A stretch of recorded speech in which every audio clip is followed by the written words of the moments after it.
26/11 या मुंबईतल्या दहशतवादी हल्ल्याचा मास्टरमाइंड तहव्वूर हुसेन राणा याला अमेरिकेमधून भारतात प्रत्यार्पण केले जाण्याची शक्यता आहे आणि त्यासाठी दिल्ली आणि मुंबईतील तुरुंगांमध्ये विशेष सुरक्षा व्यवस्था करण्यात आलेली आहे। राणा हा तोच व्यक्ती आहे ज्यानं डेव्हिड हेडलीला मुंबई हल्ल्याचा कट रचण्यासाठी भारतात पाठवलं।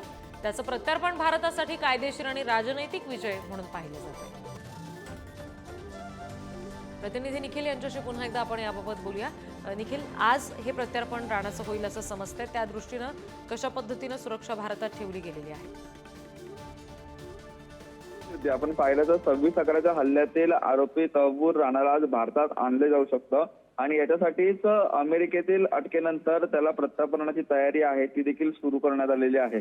दिल्ली किंवा मुंबईतील तुरुंगात त्याला आणण्याची शक्यता आहे। त्यामुळे मुंबई आणि दिल्ली या दोनही शहरातील जी तुरुंगातील व्यवस्था आहे ती करण्यासाठी सांगण्यात आलेली आहे आणि या संदर्भात सुरक्षा देखील वाढवण्यास सांगण्यात आलेली आहे।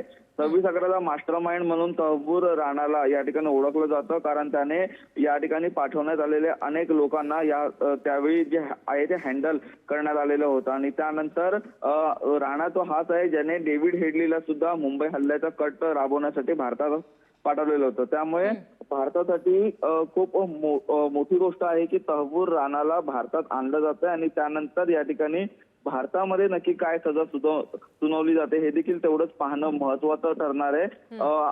आजच्या दिवसामध्ये तहव्वूर राणाला दिल्ली किंवा मुंबई या ठिकाणी आहे ते प्रत्यार्पण केलं जाईल।